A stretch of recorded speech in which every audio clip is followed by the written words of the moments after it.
ଜୟଗୁରୁ ମୁଁ ଦେବରାଜ ୱେଲକମ୍ କରୁଛି my YouTube channel Debraj live vision. ଆପଣମାନେ କେମିତି ଅଛନ୍ତି? ମୁଁ ତ ଭଲରେ ଅଛି, ଆଶା କରୁଛି ଠାକୁରଙ୍କ ଦ୍ୱାରା ଆପଣମାନେ ଭଲରେ ଥିବେ। ଭଗବାନ ସମସ୍ତଙ୍କର ମଙ୍ଗଳ କରନ୍ତୁ। ଆସନ୍ତୁ ଯିବା ଗୋଟେ ନୂଆ ବ୍ଲଗ୍କୁ। ଆଜିର ନୂଆ ବ୍ଲଗ୍ରେ ଯିବା ଗୋଟେ ସେ ବିଶେଷ ସତ୍ସଙ୍ଗ ଯିବା, ଦେଖିବା ସଦୈବ ଆମର ଭାଇଙ୍କର କେତେ ସୁନ୍ଦର ଯାଜନ। ଆପଣମାନଙ୍କୁ କେମିତି କ'ଣ ଲାଗୁଛି ନିଶ୍ଚୟ କମେଣ୍ଟ କରିକି ଜଣାଇବେ। ଆଉ ଡେରି କରିବେନି, ଆସନ୍ତୁ ଯିବା ଦେଖିବା ସଦୈବ ଭାଇଙ୍କର କେତେ ସୁନ୍ଦର ଯାଜନ। ଆସନ୍ତୁ। परम प्रेम परम दयाल श्री श्री ठाकुर परम आराध्य जगन्नाथ श्री श्री बर्मा परम पूज्यपाद श्री श्री बर्दा परम पूज्यपाद श्री श्री आचार्य चरण करते उपस्थित भक्तिमती मातृमंडली गुरु भाई और छोट छोट पिला आंतरिक जय आज विशेष सत्संग आपको प्रदान कर अति श्रद्धेय आचार्य भाईना माँ 22तम श्राद्ध दिवस उपलक्षे मुझे पवित्र आत्मांकर सदगति कामना करे ठाकुर पाखे परिवार परिवेश उपस्थित समस्त इष्ट जीवन कामना करे।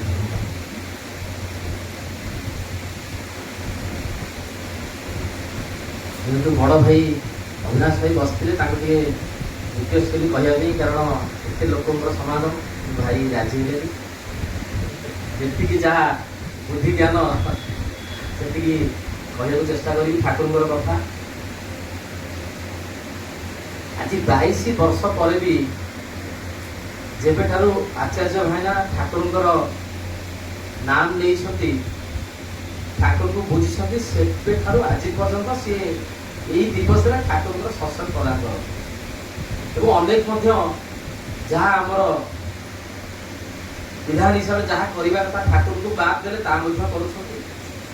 किंतु 22 वर्ष पर जो प्रकार श्रद्धा माँ प्रति भाईना को देखले जना पड़े जन को बोधे थे 2 थर 3 थर बोधे से कल करेंगे किए घरे पाद पड़ अति सहज सरल भाव मन मध्य सैया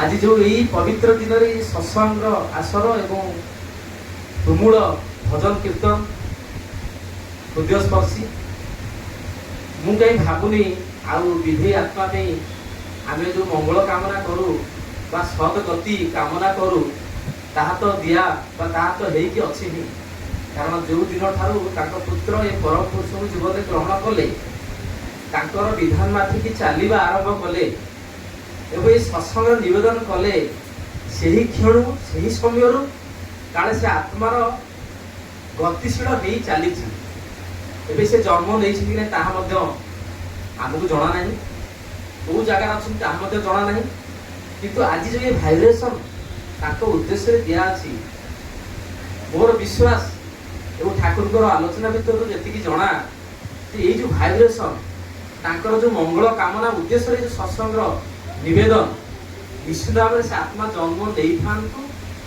जन्म न नहीं था सी कि खुशी अनुभव करते अति सत्य दान कि ना माँ प्रति कौ पुओ कौन कर जना ना यही जो विशेष भाव आज जो दिन जहाँ आज देती भाईना आचार्य भाईना माँ को उद्देश्य बड़ दान कि ना बड़ा श्रद्धा बोलिए कि ना मुझे ना मुझे यह बुधे सद गति बोधे मु भावुची सत गतिर अर्थ हूँ सत आसी आत्मार सदगति आम तो कहूना आत्मा आसी अत धातु अत माने गति सद गति सत आसी अस धातु अस माने अस्तित्व माने सदगति माने अस्तित्वर गति आत्मार सदगति माने आत्मा जेतेबेले अस्तित्व ग्रहण करवा एवं ग्रहण करी से गतिशील हुए से गतिशील आत्मार सदगति बाद दिया जी आम आहरी टे हाल्का भाव में बुझा सरल भाव में बुझा पुनर्पुनर् जन्म ग्रहण करवा पर जन्म आउ गोटे नुआ जन्म गोटे आत्मा ग्रहण करवा कहुए आत्मार सदगति ताने आमे माने भाबू मो बाबा मो माँ मो भाई भौणी जी आज शरीर त्याग कले सी छाड़ी चली गले केवल शरीर मात्र से छाड़ी था कारण जमी गोटे ଡ୍ରେସ୍ ପିନ୍ଧିଲେ ମଇଳା ହେଇଯାଏ, ଆମେ ତାକୁ ଫୋପାଡ଼ି ଦଉ, ନୂଆ ଡ୍ରେସ୍ ପୁଣି ପରିଧାନ କରୁ ବା ନୂଆ ଡ୍ରେସ୍ ପୁଣି ଗ୍ରହଣ କରୁ। ସେମିତି ଆତ୍ମା ସେ ଶରୀର ନେଇକି ଯେତେବେଳେ ଜନ୍ମ ଗ୍ରହଣ କରେ, ତା ଦ୍ୱାରା ଯାହା ଯାହା ଏ ଜନ୍ମରେ କାର୍ଯ୍ୟ କରିବା କଥା ତାର ବୁଝିବା ହିସାବରେ ସିଏ ଯାହା ଯେତିକି କରେ, ଯେତେବେଳେ ସେ ଶରୀର ଆଉ ତା ବି ପ୍ରୟୋଜନ ନଥାଏ ବା ବେଳେ ବେଳେ ଅକାଳ ମୃତ୍ୟୁ କାରଣ ଯୋଗୁଁ ସେ ଶରୀରକୁ ସେ ନଷ୍ଟ କରିବାକୁ ତାକୁ ପଡେ, ତା ଶରୀର ଛାଡ଼ିକି ଯିବାକୁ ପଡେ। ତ ଶରୀର ଛାଡ଼େ ମାତ୍ର ଆତ୍ମା କେବେ ମରେ ନା, ଆତ୍ମା ଅମର। କିନ୍ତୁ ଯଦି ଆମେ ଏଇଟା ବୁଝୁ ଜାଣୁ ଆତ୍ମା ଅମର, ଆତ୍ମା କେବେ ଜୀବନରେ ମରେନି, ଜାଳିଲେ ମରେନି, ପୋଡ଼ିଲେ ପୋଡ଼ିଲେ ତାର କେବେ କ୍ଷୟକ୍ଷତି ହୁଏ ନାହିଁ, ତାହେଲେ ଇଏ ଭିତରେ ଥିବା ସେ ମଣିଷ କଣ ପାଇଁ ଡରୁଛି ସେ ମୃତ୍ୟୁକୁ? ବହୁ ଭାଇ ମାନେ ଆଲୋଚନା କରନ୍ତି, ତାଙ୍କ ଆଲୋଚନା ଭିତରେ ମୁଁ ବହୁତ ବାର ଶୁଣିଛି, ମଣିଷ କାଳେ ଠାକୁରଙ୍କୁ ମଧ୍ୟ ପ୍ରଶ୍ନ କରାଯାଇଛି, ଠାକୁର ମଧ୍ୟ କାଳେ ଉତ୍ତର ଦେଇଛନ୍ତି ଯେ ମଣିଷ ଜାଣୁଛି ଯେ ମଣିଷ ଜନ୍ମ ହେଲେ ମରିବାଟା ହଉଛି ତାର ଧାର୍ଯ୍ୟ ହେଇକି ଅଛି। କୌଣସି ମଣିଷ ଏମିତି ନାହିଁ ଯେ ବଞ୍ଚିକି ରହିବ ସାରା ଜୀବନ କାଳ, ସେ ମରିବ ହିଁ ମରିବ। ତା ସତ୍ତ୍ୱେ ବି ମଣିଷର ଏତେ ଭୟ କଣ? ଏଇଥିପାଇଁ ଭୟ କାରଣ ମଣିଷ ଭିତରେ ଥିବା ସେ ଆତ୍ମା ସିଏ ଜାଣିଛି ପୁଣି ଆଉ ଗୋଟେ ଶରୀର ନେଇକି ଜନ୍ମ ନବା ତା ପ୍ରତି କେତେ ବା ତା ପକ୍ଷେ କେତେ କଷ୍ଟକର, ବା ସେ କେତେ କଷ୍ଟ କରିକି ଜଗତକୁ ଆସିଛି, ଗୋଟେ ଶରୀର ପାଇଛି। ଲକ୍ଷ ଲକ୍ଷ କୋଟି କୋଟି ଆତ୍ମା ଏମିତି ଆସିକି ନିରାଶ ହେଇକି ଫେରି ଯାଉଛନ୍ତି, ମା କୋଳ ଟିକେ ପାଉନାହାନ୍ତି, ସେ ଗର୍ଭ ପାଉନାହାନ୍ତି, ଯୋଉ ଗର୍ଭରେ ସେ ଧରାବତରଣ କରିବେ ଫେରିକି ଚାଲିଯାଉଛନ୍ତି। କିନ୍ତୁ ସେ କଷ୍ଟ କରିକିରି ପୁଣି ଏତେ ଷ୍ଟ୍ରଗଲିଂ କରିକିରି ଆଜି ଧରାବତରଣ କରୁଛି, ତା ଭିତରେ କଣ କରୁଛି ନ କରୁଛି ସିଏ ପୁଣି ଅଲଗା ପାଏ। ସେଥିପାଇଁ ମଣିଷ ଠାକୁର ସେଠି କହିଲେ ମରଣା ମାରଣା ପାରତ ମୃତ୍ୟୁକୁ ଅବଲୁପ୍ତ କର, ଡେଥ୍ ଇଜ ଏ କ୍ୟୁରେବଲ ଡିଜିଜ। ଠାକୁର କହିଲେ ମୃତ୍ୟୁ ଗୋଟେ ରୋଗ ସହିତ ତୁଳନା କଲେ ଆମେ ମୃତ୍ୟୁର ରହସ୍ୟକୁ ବୁଝୁନା, ମୃତ୍ୟୁକୁ ଆମେ ଭୟ କରି ବସୁ, ମଣିଷ ସେଥିପାଇଁ ଡରେ। ମଣିଷ ଯେତେବେଳେ ବୁଝିଯିବ ଯେ ମଣିଷ ସେ ଭିତରେ ଥିବା ସେ ଆତ୍ମା କେବେ ମରୁନି, ତାହେଲେ ସେ ଭୟ କରିବ କଣ ପାଇଁ? ମଣିଷ ବୁଝିନି, ମଣିଷ ଜାଣୁନି। ଆଉ ବୋଧ ମୁଁ ଏହା ବୁଝେ ମଣିଷ ଶରୀର ଅବସ୍ଥାରେ ଯେତିକି ସେ ଈଶ୍ୱରକୁ ନ ବୁଝେ, ତାର ଜୀବନ ଯାହା ଉଦ୍ଦେଶ୍ୟ ତାକୁ ନ ବୁଝେ, ମଲା ପରେ କାଳେ ସେ ଅଧିକ ବୁଝେ, ଅଧିକ ଜାଣିପାରେ, ଚିହ୍ନିପାରେ ସେ ସତ୍ପୁରୁଷକୁ ବା ଈଶ୍ୱରକୁ ଜାଣିପାରେ। ସେଥିପାଇଁ ଆମେ ଶୁଣୁଛୁ ଅନେକ ଆଲୋଚନା ଠାକୁରଙ୍କର, ଅନେକ ଅସୁରୀର ଆତ୍ମା ଅଛି ତାଙ୍କ ପାଖରେ, ଆତ୍ମା ପୁଣି ଜନ୍ମ ନେବା ପାଇଁ ଚିତ୍କାର କରୁଛନ୍ତି। ଅଭଡ଼ା ନେଇକି ଜଗନ୍ନାଥ ମନ୍ଦିର ଆମେ ଆସୁ, ଅନେକ ଆତ୍ମା ସେ ମାନେ ସେ ଅଭଡ଼ାକୁ ପାଇକିରି କେମିତି ପୁଣି ଆଉଥରେ ମୁଖ୍ୟ ପ୍ରାପ୍ତି ପାଇକିରି କେମିତି ପୁଣି ନୂଆ ଶରୀର ଗ୍ରହଣ କରି ପୁଣି କେମିତି ପୁନର୍ଜନ୍ମ ତାଙ୍କର ହବ, ସମସ୍ତେ ଏଇ ଇଚ୍ଛା। କିନ୍ତୁ ଆଜି ଆମେ ମାନେ ଦୁର୍ବଳଗ୍ରସ୍ତ। ଆଜି ମୋ ଭାଇ, ମୋ ଭଉଣୀ, ମୋ ସ୍ତ୍ରୀ, ମୋ ଛୁଆ ପିଲାଙ୍କ ଭିତରେ ଏତେ ତାଙ୍କୁ ବଡ଼ କରି ତୋଳି ବସିଛି, ଏତେ ତାଙ୍କୁ ଭଲ ପାଇ ବସିଛି, ମୃତ୍ୟୁକୁ ଭୟ। ମୋ ଛୁଆର କଣ ହେଇଗଲେ ମୋର ଭୟ, ମୁଁ ଛାଡ଼ିକି ଚାଲିଗଲେ ମୋ ପରିବାରକୁ କିଏ ପୋଷିବ, କିଏ ମୋ ଅନ୍ତେ ମୋ ପରିବାର ଦାୟିତ୍ୱ କିଏ ବହନ କରିବ, ତାହା ମଧ୍ୟ ଭୟର ବିଷୟ ହେଉଛି। ଜୀବନ ଉଦ୍ଦେଶ୍ୟକୁ ଆମେ ବୁଝୁନା, ଜୀବନ କାରଣକୁ ଆମେ ବୁଝୁନା। ଜୀବନ କାରଣ, ଜୀବନ ଉଦ୍ଦେଶ୍ୟ ସେତେବେଳେ ବୁଝିବା ଯେତେବେଳେ ମଣିଷ ସଦ୍ଗୁରୁ ପ୍ରାପ୍ତ ହୁଏ। ସଦ୍ଗୁରୁ ଜୀବନରେ ଗ୍ରହଣ କଲେ ମଣିଷର ଜୀବନର ଦିଗ ବଦଳି ଯାଏ, ତାର ପୁନର୍ଜନ୍ମ କାଳ ହୁଏ। ସଦ୍ଗୁରୁ ମାନେ ପ୍ରାପ୍ତ ମାନେ ଦୀକ୍ଷା ନବା ଖାଲି ନୁହେଁ, ଯେପରି ସଦ୍ଗୁରୁ ତୁମକୁ ପାଇ ବସିବେ, ଯେମିତି ଭୂତ ଆମକୁ ପାଇ ବସେ, ଯେମିତି ଭୂତ ଆମ ଦେହରେ ଗ୍ରାସ କଲେ ଆମେ ଏଇ ନଥାଉ, ଆମେ ଭୂତ ଦ୍ୱାରା ପରିଚାଳିତ ହଉ, ଯାହା କହୁ ସେ ଭୂତ ଯାହା କୁହେ ଆମେ ତାହା କହୁ। ସେମିତି ସଦ୍ଗୁରୁ ଯେପରି ଆମକୁ ପାଇ ବସିବେ, ଯାହା ଠାକୁର ଚାହାନ୍ତି ତାହା ଆମେ କରି ବସିବା, ନିଜସ୍ୱ ଚିନ୍ତା ଆଉ କିଛି ରହିବ ନାହିଁ। ତାଙ୍କ ଚିନ୍ତାରେ ମୁଁ ପରିଚାଳିତ ହେବି, ତାଙ୍କ ଇଚ୍ଛାକୁ ପୂରଣ କରିବା ହେଉଛି ମୋର ଦାୟିତ୍ୱ, ତାକୁ ଖୁସି କରିବା ହେଉଛି ମୋର ଦାୟିତ୍ୱ, ତା ଛଡ଼ା ଦ୍ୱିତୀୟ ଖୁସି ବୋଲି ମୋର କିଛି ନାହିଁ ବୋଲି ମୁଁ ଯାହା ବୁଝେ। ସେଥିପାଇଁ ଇଏ ଠାକୁରଙ୍କର ଦୟା, ଆମେ ମାନେ ଆଜି ତାଙ୍କ ପ୍ରାପ୍ତ ହେଇଛେ, ଭାଇ ମଧ୍ୟ ଆଜି ତାଙ୍କୁ ଠାକୁରଙ୍କୁ ପ୍ରାପ୍ତ ହେଇଛନ୍ତି। ମା ଠାକୁରଙ୍କର ନାମ ଦେଇଥିବାର ନାହିଁ ମୁଁ ଜାଣୁନି, କାରଣ 22 ବର୍ଷ ତଳ ଘଟଣା। କିନ୍ତୁ ଯୋଉ କହିଲି ଭୂତ ଆମକୁ ଗ୍ରାସ ଯେପରି ହୁଏ, ମୁଁ ଗୋଟେ ଘଟଣା ଖାଲି କହୁଛି। ଏମିତି ହେମଭାଇ ବସିଛନ୍ତି, ଦୀର୍ଘ 25 ବର୍ଷ ତଳେ ସକାଳୁ ରାତି ପର୍ଯ୍ୟନ୍ତ ଖାଲି ସତ୍ସଙ୍ଗ, ନୂଆ ଆନନ୍ଦ। ଏ ଘଟଣା କାହିଁ କହିଲି, ମନ ପଡିଲା ଯେମିତି ସଦ୍ଗୁରୁ ପାଇ ବସିବେ ବା ଯେମିତି ଭୂତ ଆମକୁ ଗ୍ରାସ କରି ବସିବ, ସେଇ ରକମର 25 ବର୍ଷ ତଳେ ମୋର ସାଙ୍ଗ ଫୋନ୍ କଲା, ଆରେ ସତ୍ୟ ତୁମେ ମାନେ ତ ଠାକୁରଙ୍କର ଦୀକ୍ଷା ନେଇଛ, ରାତି ବାଜିଲାଣି ଆସିକି 60ଟା, ମୋ ମାଙ୍କ ଦେହରେ ତୋ ଆତ୍ମା ଗୋଟେ ପ୍ରବେଶ କରିଛି, ବିଭିନ୍ନ ଆଡୁ ସାଡୁ ଗପୁଛି, ପୁରା ଘୁମ ହେଇକିରି ବସୁଛି, କାହାକୁ ସେ ଘର ଭିତରେ ପୁରେଇ ଦଉନି, ଉତ୍ପାତ କରୁଛି। ଯଦି ତମ ଦ୍ୱାରା କିଛି ହେଇପାରନ୍ତା ଟିକେ ଭାଇମାନଙ୍କୁ ନେଇକି ଆସନ୍ତୁ। ସେ ଜାଣିଛି ନୂଆ ନୂଆ ସେ ମଧ୍ୟ ଦୀକ୍ଷା ନେଇଛି। ଭକ୍ତର ଲାଗିଛି ଆମେ କରିବ ଦୁନିଆର କାମ ସିଏ। ତଥାପି ଯେହେତୁ ରାତି 8ଟା ଅଛି ସେ ରିକ୍ୱେଷ୍ଟ କଲା ମୋ ବାଟ ପାଇଲୁ ମୁଁ ହେମ୍ବାଇ ଲଗେଇଲୁ ହେମ୍ବାଇ ଟିକେ ଯିବା ଅଭ୍ୟାଙ୍ଗୀ ଲଗେଇଲି ଧନ ହେଇକି ଲଗେଇଲି। ଆମେ 4 ଜଣ ପୁରା ବଳ ଟିକେ ଏକଜୁଟ କରି ଠାକୁରଙ୍କର ଯୋଉ ସକାଳୁ ରାତି ପର୍ଯ୍ୟନ୍ତ ଯୋଉ ଠାକୁର ଠାକୁର ହେଇକି ଜୀବନ ଚାଲିଥିଲା ଗୋଟେ ଆତ୍ମବିଶ୍ୱାସ ଆସିଲା ବୋଧେ ଠାକୁରଙ୍କର ନାମ କଲେ ସେ ଭୂତ ଛାଡ଼ିକି ଚାଲିଯିବ। ଆମେ କହିଲୁ ଠିକ ଅଛି ଆମେ ଯାଇକି ପହଞ୍ଚୁଛୁ 15 ଅଧଘଣ୍ଟା ଭିତରେ ଅଧଘଣ୍ଟାରେ ଆମେ ଯାଇ ତାଙ୍କ ଘରେ ହାଜର କଲୁ। ତାଳ ବଡ଼ିଆରେ ଶିଖିଲେ ଗଲା ବେଳକୁ ସେ ମାଉସୀ ଯେତେବେଳେ ଆମକୁ ଦେଖିବେ ସେତେବେଳେ ସେ ଲାଜରେ ଟିକେ ଓଢ଼ଣୀ ପକେଇଥିଲେ। ସେଦିନ ଆଉ ଓଢ଼ଣୀ ନାହିଁ, ଓଢ଼ଣୀ ପୁରା একদম ଖୋଲା ଅଛି, ପୁରା ଉଗ୍ର ରୂପ ଧାରଣ କରୁଛନ୍ତି। ଭିତରେ ଯେତେବେଳେ ପଶିଲେ ପୁରା ଆମକୁ ଦେଖିକି ତମତମ ହେଇ ଉଠିଲେ। ଆମେ ତାଙ୍କ ଘର ମଉସା ଥିଲେ ଡାକିଲୁ, ତାଙ୍କର ଯୋଉ ଭାଇ ଭଉଣୀ ଦିଟା ଭଉଣୀ ଥିଲେ ଡାକିଲୁ, ସେମାନେ ଟିକେ ଧରିବାକୁ ଗଲେ ତାଙ୍କ ଧରିବାକୁ ଦେଲେ ତାକେ ଫୋପାଡ଼ି ଦେଲେ। ଆମେ ସବୁ ଆତ୍ମୀୟ କଥା ସେମାନେ ପାରିବେନି, ଆମେ ଧରିବା। ବାଟ କିଛି ନାହିଁ, ଜଣା କିଛି ନାହିଁ, ଏକମାତ୍ର ଠାକୁରଙ୍କ ନାମ ହିଁ ଭରସା।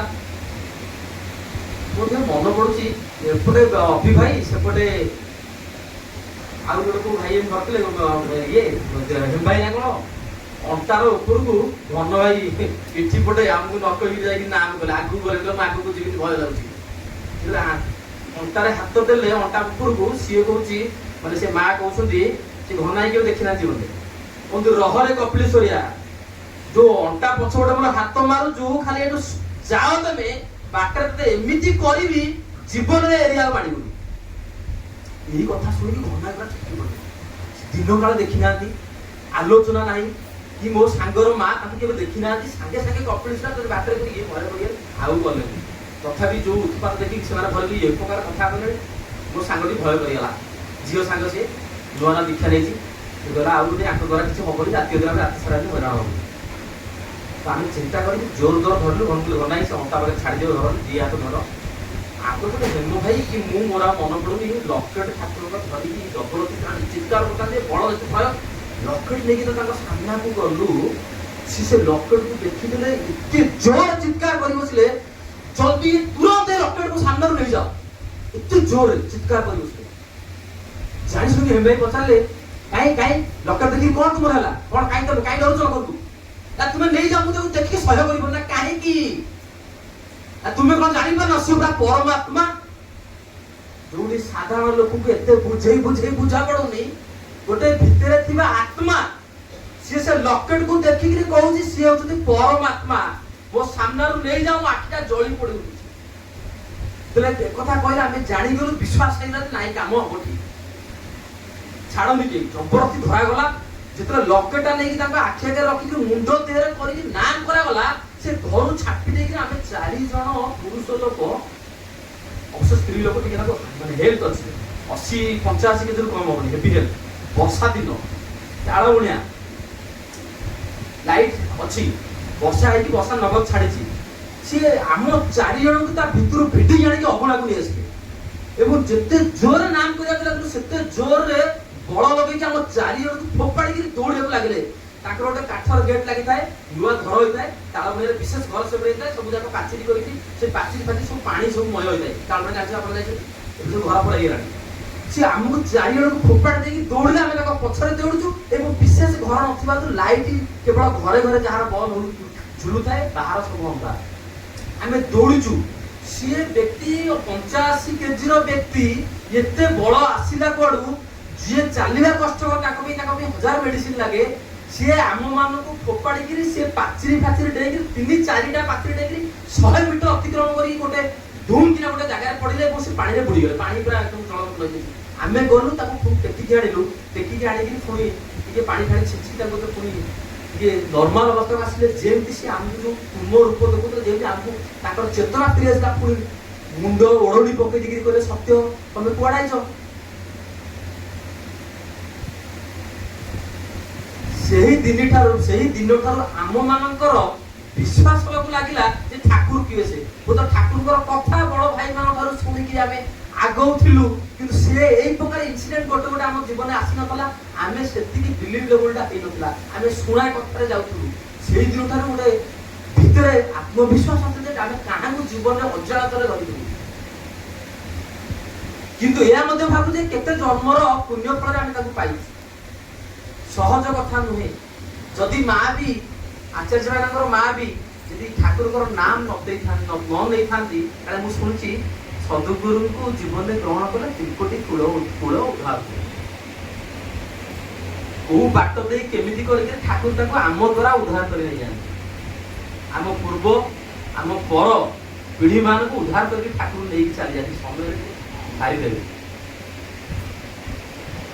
ଆଉ ଗୋଟେ ଘଟଣା ମୁଁ ସତ୍ସଙ୍ଗ ଶୁଣିଥିଲି।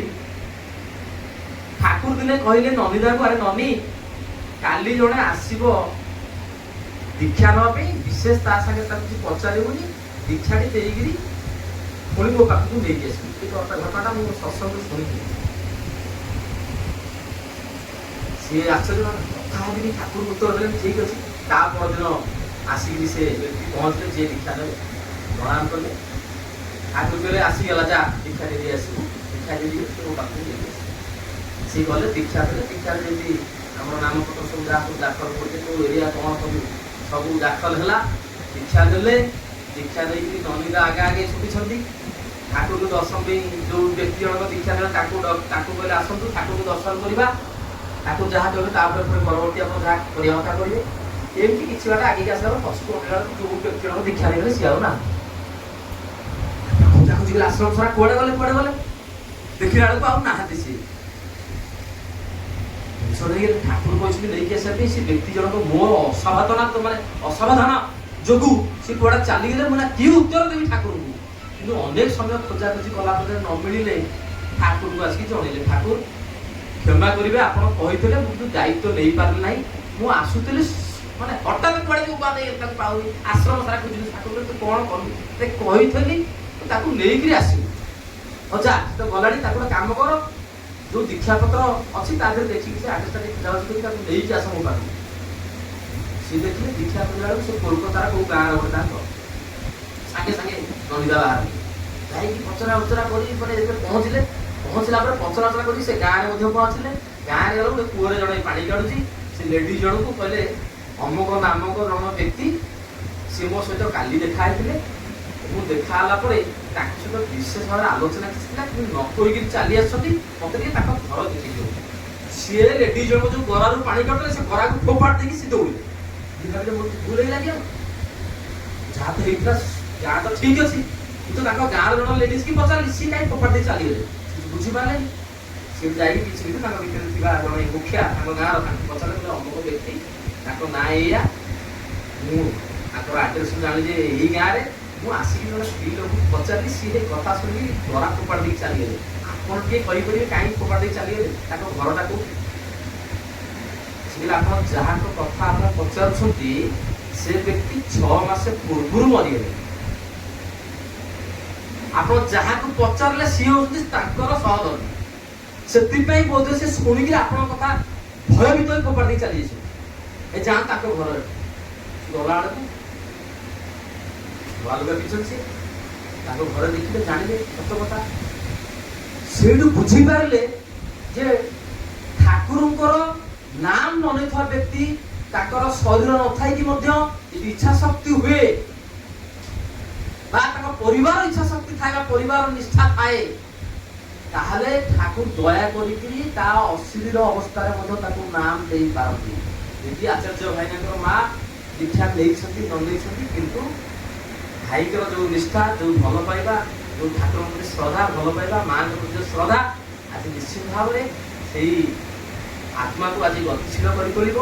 ଏବଂ ଜୀବନରେ ଯୋଉ ଛୋଟ ବଡ଼ ଜିନିଷକୁ ନେଇକିରି ଆମେ ଆମର ଜୀବନ ଉଦ୍ଦେଶ୍ୟରୁ ଯୋଉ ଆତ୍ମା ଭଟକିଯାଏ, ମଲା ପରେ ବିଭିନ୍ନ ପ୍ରକାର ରୋଗ ଦେଇକି ଯାଇକି ଯୋଉ ପୁଣି ପରଜନ୍ମ ସେ ଜୀବନ ଗ୍ରହଣ କରିବ, ଯୋଉ ଟିକେ ଡାଇଭର୍ଟ ହେଇକି ଥାଏ, ଏଇ ସତ୍ସଙ୍ଗ, ଏଇ ଭାଇବ୍ରେସନ, ଏଇ ପିଲାମାନଙ୍କର ଠାକୁର ପ୍ରତି ଭଲ ପାଇବା ଏବଂ ତାଙ୍କର ଠାକୁରଙ୍କର ନିଷ୍ଠା ଜୀବନ ସାରା କେମିତି ଠାକୁରଙ୍କର କର୍ମ କରିବି, ଏଇ ଚିନ୍ତା ଭିତରେ ଦେଇକି ଏଇ ଭାଇବ୍ରେସନ ଯୋଉ ଗୋଟେ ମୁହୂର୍ତ୍ତ ଆସେ, ଏଇଭଳି ଆଜି ଭଳି ମୁହୂର୍ତ୍ତ ଦିନରେ ଏଇ ଯୋଉ ଭଜନ କୀର୍ତ୍ତନ ଯୋଉ ଭାଇବ୍ରେସନରେ ନିତ୍ୟ ପ୍ରକାର ଗୋଟେ ଫୋର୍ସ ଆସେ, ସେଇ ଫୋର୍ସରେ ପୁଣି ଯଦି ଡାଇଭର୍ଟ ହେଇଥାଏ, ପୁଣି ତାର ଗନ୍ତବ୍ୟ ତାହେଲେ ସେ ଆଗେଇ ଆସିବ। ଭାଇବ୍ରେସନ ଗୋଟେ ଧକ୍କା ଯେତେବେଳେ ତାକୁ ଲାଗେ, ବାନ୍ଧେଇକି ଥାଏ ମୋହ ବସତ, ସେ ପୁଣି ଆଗେଇ ଯାଏ।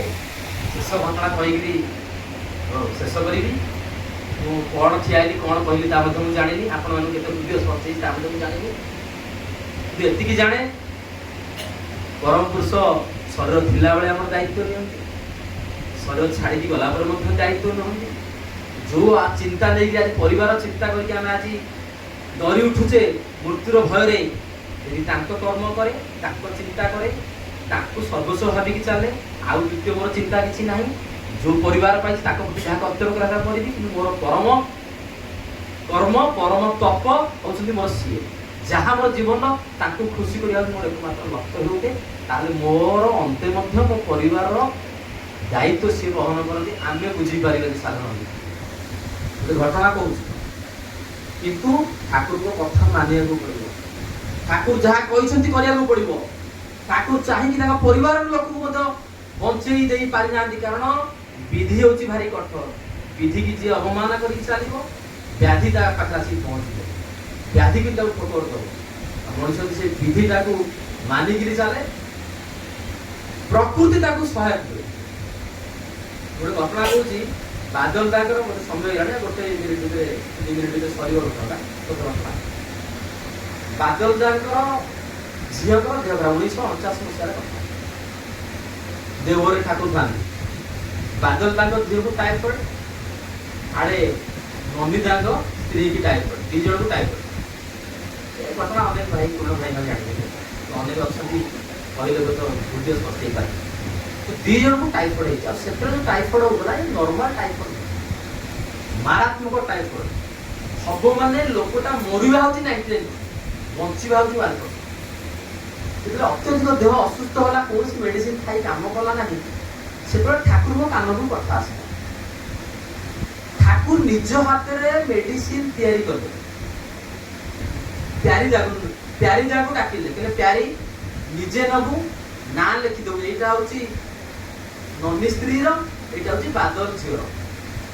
କାହା 2 ଜଣଙ୍କୁ ସେମ୍ ରୋଗ, ଦେଖନ୍ତୁ ବୁଝନ୍ତୁ କଥା, 2 ଜଣଙ୍କୁ ସେମ୍ ରୋଗ, ମେଡିସିନ ଠାକୁର ତିଆରି କଲେ, 2 ଜଣଙ୍କ ନାଁ ଲେଖିଲେ, ଯଦି ବାଉଳା ନ ହୁଏ ପ୍ରଥମେ ବୁଝେଇଦେବୁ, ପ୍ରଥମ ପାନ ନିଜ ହାତରେ ଖୁଆଇଦେବୁ, ତାପରେ ଟିକେ ନାକୁ ମାନେ ଗାର ଦେଇ ଆସିବୁ, କେତେ ପାନ କେତେବେଳେ ଖାଇବାକୁ ହବ, ଆଉ ଛାଡ଼ିବେ ନାହିଁ। ଯେମିତି ପାନ ପ୍ରଥମେ ଯିବୁ ନନ୍ଦିଦାଙ୍କ ଘରକୁ, ତାପରେ ଯିବୁ ବାଦଲ ଘରକୁ। ଠାକୁର ଦାସ ପଡ଼ି ପ୍ୟାରିଟା ଠାକୁରଙ୍କର ଯେ ବିଶେଷ ଡାକ୍ତର ଥିଲେ, ଠାକୁରଙ୍କ କଥା ବୁଝାବୁଝି କରୁଥିଲେ, ଠାକୁରଙ୍କ କଥା ମାନି ମେଡିସିନ ନେଇକିରି, ସେ ଚାହିଁଦେଲେ ମେଡିସିନ ନେଇପାରିଲେ ଡକ୍ଟର କଲେ, କିନ୍ତୁ ଠାକୁର ନିଜେ ତିଆରି କଲେ, ତାକୁ ନେଇକି ଗଲେ, ଦେଇଦେଲେ, ଦେଇକିରି ଆମର ନନ୍ଦିଦାଙ୍କ ସ୍ତ୍ରୀ ତାଙ୍କୁ ତାଙ୍କର ବିଧିଟା ବତେଇ ଦେଇ ଆସିଲେ। ତାପରେ ଗଲେ ବାଦଲ ଦାଙ୍କୁ ବତେଇ ଦେଇକି ଆସିଲେ, ପ୍ରଥମ ପାନ କରିକି ଆସିଲେ, ଆକୁ ନେଇକି ଆସିଲେ ଶିଶି, ତାକୁ ଶିଶି ଦେଇକି ଆସିଲେ, କହିଲେ ଠାକୁର ଭଲ ନହେଲା ପର୍ଯ୍ୟନ୍ତ ଛାଡ଼ିବ। 10 ଦିନ ବିତିଗଲା। 10 ଦିନ ପରେ ଖବର ଆସିଲା ଯେ ନନ୍ଦିଦାଙ୍କ ସ୍ତ୍ରୀ ଟିକେ ସୁସ୍ଥ ହେଇ ଆସିଲେ, ଟିକେ ଭଲ ହେଇ ଆସିଲେ। ଖବର ଆସିଲା ବାଦଲ ଦାଙ୍କ ଝିଅ ଚାଲିଗଲେ, ସେ ଠାକୁରଙ୍କର ନିଜସ୍ୱ ଝିଆରୀ। ମାନେ ଜଣକୁ ବଞ୍ଚେଇ ପାରିଲେ ଯେ ଠାକୁରଙ୍କର ରକ୍ତର ନୁହନ୍ତି, ଯିଏ ରକ୍ତର ତାକୁ ବଞ୍ଚେଇ ପାରିଲେ ନାହିଁ। ଠାକୁର ଶୁଣିକିରି ନିସ୍ତବ୍ଧ ହେଇଗଲେ, ଭାରି ଦୁଃଖର ସହିତ ପ୍ୟାରି ତାକୁ ଡାକିଲେ, ଆରେ ପ୍ୟାରି, ତତେ ଦେଇଥିଲି, ତତେ ଯାହା ବତେଇଥିଲି ସେ ବିଧି ହିସାବରେ ପ୍ରଥମ ପାନ ଖୁଆଇକି ତାକୁ ବତେଇ ଦେଇ ଆସିଥିଲୁ ନା? ହଁ ଠାକୁର, ତାକୁ ଦେଲୁ, ସେମାନେ ଭଲ ହେଲେନି, ବାଦଲ ଝିଅ ଚାଲିଗଲା, ଏହା କେମିତି ହେଇପାରେ? ଭାରି ମନ ଦୁଃଖ କରିଲେ, ଗୋଟେ କାମ କରିବୁ, କି ଯାଇକି ତଦାରଖ କରିବୁ, କାହା କିଛି ପଚାରିକି ତଦାରଖ କରିବୁ। ଠାକୁର ଆଉ କଣ ହବ, ଚାଲିଗଲାଣି, ତଥାପି ଯାଇ ଦେଖେ କେମିତି ହେଲା। ସେ ଗଲେ, ପ୍ରଥମେ ଗଲାବେଳକୁ ନନ୍ଦିଦାଙ୍କ ସ୍ତ୍ରୀ କଣ କରୁଛନ୍ତି, ଯାଇକି ଓଳାଓଳି କରୁଛନ୍ତି, କହିଲେ ମା ଠାକୁର ମତେ ପଠେଇଛନ୍ତି, ଆପଣଙ୍କ ଦେହ ଅସୁସ୍ଥ ଅଛି, ସୁସ୍ଥ ହେଲେ ଆପଣ ସଫାସୁତୁରା କରି ବାରିପଟ ପାଗ କରିବେ, ଆପଣ ରେଷ୍ଟ କରିବେ, ଠାକୁରଙ୍କର ନିର୍ଦ୍ଦେଶ, ଆପଣ ଭଲ ହେଲେ କରିବେ। ତାଙ୍କ କଥା ମାନିକିରି ବିଶ୍ରାମ ଦେଲେ। ତାପରେ ବାଦଲ ଦାଙ୍କ ଘରକୁ ଗଲେ, ତାଙ୍କର ଦୁଆର ଘରଟା ଖୋଲା ଅଛି, ଦେଖିଲେ ଦେଖିଲା ବେଳକୁ ବାଦଲ ଦା ନାହାନ୍ତି, କୁଆଡ଼େ ବାରିଆଡ଼େ ବୋଧେ ଅଛନ୍ତି। କିଛି ତାର ଶୋକର ପରିସ୍ଥିତି, ଝିଅ ଚାଲିଯାଇଛି। ଯୋଉ ଥାକରେ ଥୁଆ ହେଇଥିଲା ଠାକୁରଙ୍କର ମେଡିସିନଟା, ଯେତିକି ଦେଇଥିଲେ, ଯୋଉ ଚିହ୍ନ ଦେଇକି ଆସିଥିଲେ, ସେ ଚିହ୍ନରୁ ଗୋଟିଏ ବୁନ୍ଦ ହେଲେ ଦିଆଯାଏ, ଗୋଟିଏ ପାନ ବି ଦିଆଯାଇନି। ତାକୁ ଦେଖିକିରି ଏତେ ରାଗରେ ଚିତ୍କାର କରି ଉଠିଲେ ବାଦଲ ଦା କହିକି 3-4 ଥର ଏତେ ଜୋର ଚିତ୍କାର ଉଠିଲେ। ବାଦଲ ଦା ବାରିଆଡେ ଥାଇ ଦୌଡ଼ି ଆସିଲେ, କଣ ହେଇଛି କାହିଁକି ଜୋର ଚିଲଉଛନ୍ତି?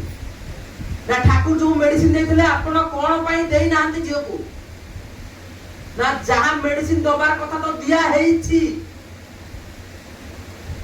ପୁଣି ପ୍ୟାରିଦା ଆଉଥରେ ପଚାରିଲେ, ମୁଁ ଆପଣଙ୍କୁ ପ୍ରଶ୍ନ ପଚାରୁଛି, ଯୋଉ ମେଡିସିନ ଠାକୁର ଆପଣଙ୍କୁ ଦେଇଥିଲେ ଆପଣ ସେ ମେଡିସିନ କଣ ପାଇଁ ଝିଅକୁ ଦେଇନାହାନ୍ତି? ନା ଆପଣ ଚିତ୍କାର କଲେ କଣ ହବ? ତାର ମରିବାର ଥିଲା, ସେ ମରିଲା, ଯୋଉ ମେଡିସିନ ଦବା ତା ମେଡିସିନ ଦିଆ ଅଛି, କଣ ତା ଅର୍ଥ? ତାମାନେ ସିଏ ବି ଜଣେ ଡକ୍ଟର ଥିଲେ ହୋମିଓପାଥି। ତାଙ୍କର ଯୋଉ ଅହଙ୍କାର, ନିଜର ଭାଇ ଗାଁ କନ୍ୟା ଚୁଙ୍ଗାଣି ଚିଙ୍ଗାଣି ଡାକି, ଠାକୁରଙ୍କ ଉପରେ ସେତିକି ଭରସା ନଥିଲା, କିନ୍ତୁ ଭରସା ଥିଲା ତାଙ୍କର ନନ୍ଦିତାଙ୍କର, ତାଙ୍କ ସ୍ତ୍ରୀ ଭଲ ହେଇଥିଲେ। ତ ଏଇ କଥା ଶୁଣିକି ରାଗିକି ତନ୍ତର ଫେରି ଆସିଲେ। ଫେରିବାକୁ କହିଲେ, ନିଜ ହିସାବରେ ମେଡିସିନ ଦେଇଛ, ଠାକୁର ବଞ୍ଚେଇବେ ନା କୋଉ ମେଡିସିନ ବଞ୍ଚେଇବ? ରାଗିକି ପଳେଇ ଆସିଲେ। ଠାକୁରଙ୍କୁ ଦୁଃଖର ସହ କାନ୍ଦିକିରି କହିଲେ। ଠାକୁର ଶୁଣିକିରି ପୁରା ଦୀର୍ଘ ସମୟ ପର୍ଯ୍ୟନ୍ତ ପୁରା ଚୁପ୍ ରହିଗଲେ। ବହୁତ ସମୟ ପରେ ଠାକୁର ତାଙ୍କର ମୌନ ବ୍ରତ ଖୋଲିଲେ ଏବଂ କହିଲେ, ଯେତେବେଳେ ଇଷ୍ଟ ଶକ୍ତି ସହିତ ବାହିକ ଶକ୍ତିର ମେଳ ଘଟେ, ମିଶ୍ରଣ ହୁଏ, ସେତେବେଳେ ଇଷ୍ଟ ଶକ୍ତି ଲଜ୍ଜା ବୋଧ କରିକି ସେ ଜାଗାରୁ ଫେରି ଆସେ। ଠାକୁର ଅଛନ୍ତି, ପ୍ରତି ମୁହୂର୍ତ୍ତରେ ଅଛନ୍ତି, ପ୍ରତି ମୁହୂର୍ତ୍ତରେ ବଞ୍ଚଉଛନ୍ତି। ଛୋଟ ମୋଟ ଘଟଣା ଅନେକ ଅଛି, କିନ୍ତୁ ଯେତେବେଳେ ବଡ ବଡ ଘଟଣା ଘଟେ ମୁଣ୍ଡ ଚଢିକି ଉଠେ। କିନ୍ତୁ ସେ ସମୟରେ ମତେ କଣ ଭଲ ଲାଗୁଛି ତା ମାଇନେ ରଖେନି, ମୁଁ କଣ ଚାହିଁଛି ତା ମାଇନେ ରଖେନି, ମୋ ଠାକୁର କଣ ଚାହିଁଛନ୍ତି ଯଦି ସେଇ ପ୍ରକାର ଟିକେ ସ୍ଥିର ଧୀର ହେଇକି ତାଙ୍କ କଥାକୁ ମାନେ ଦୟା କରିକି ସେ ବଞ୍ଚେଇବାର ଗୋଟେ ବାଟ ଆମେ ଦଉଛୁ, ତ ସେ ବାଟ ହିଁ କଣ କରୁଛୁ, ଠାକୁର ବଞ୍ଚେଇବ। ସେଥିପାଇଁ ଜୀବନରେ ଆମମାନଙ୍କର ଅନେକ ଦୁଃଖ କଷ୍ଟ। ଆଉ ବିଶେଷ କିଛି କହିବିନି। ସର୍ବଶେଷରେ ସେଇ ଆଚାର୍ଯ୍ୟ ଭାଇଙ୍କର ମା ବା ଯୋଉ ଆତ୍ମାଙ୍କ ପାଇଁ ଆଜି ସତ୍ସଙ୍ଗ ନିବେଦନ, କିପରି ଭାବରେ ସେ ଯୋଉଠି ବି ଥାଆନ୍ତୁ ଶାନ୍ତିରେ ଥାଆନ୍ତୁ, ସୁଖରେ ଥାଆନ୍ତୁ, ଆନନ୍ଦରେ ଥାଆନ୍ତୁ, ଏବଂ ତାଙ୍କ ପରିବାର କେମିତି ସାରା ଜୀବନ ଠାକୁରଙ୍କୁ ଧରିକି ଚାଲୁ ଏବଂ ଠାକୁରଙ୍କୁ ପ୍ରତିଷ୍ଠା କରି ଜୀବନର ଏକମାତ୍ର ଲକ୍ଷ୍ୟ ହେଉଛୁ ଏବଂ ଆମମାନଙ୍କର ସମସ୍ତଙ୍କର ମଧ୍ୟ ଜୀବନ এই ଠାକୁରଙ୍କୁ ପ୍ରତିଷ୍ଠା କରିବା ଲକ୍ଷ୍ୟ ଦିଏ। ଜୟ ଜଗନ୍ନାଥ। ଆଜିର ବ୍ଲଗ୍ କଥା ଆମେ ଦେଖିଲେ କେମିତି ସଦା ଭାଇଙ୍କର କେତେ ସୁନ୍ଦର ଯାଜନ, ଆପଣମାନଙ୍କୁ କେମିତି କ'ଣ ଲାଗିଲା ନିଶ୍ଚୟ କମେଣ୍ଟ କରି ଜଣାଇବେ। ପୁଣି ଦେଖା ହେବ ଗୋଟେ ନୂଆ ବ୍ଲଗ୍ ରହୁଛି। ଆପଣମାନଙ୍କୁ ପ୍ରିୟ ଦେବରାଜ ନମସ୍କାର। ଜୟ ଜଗନ୍ନାଥ, ଜୟ ଜଗନ୍ନାଥ।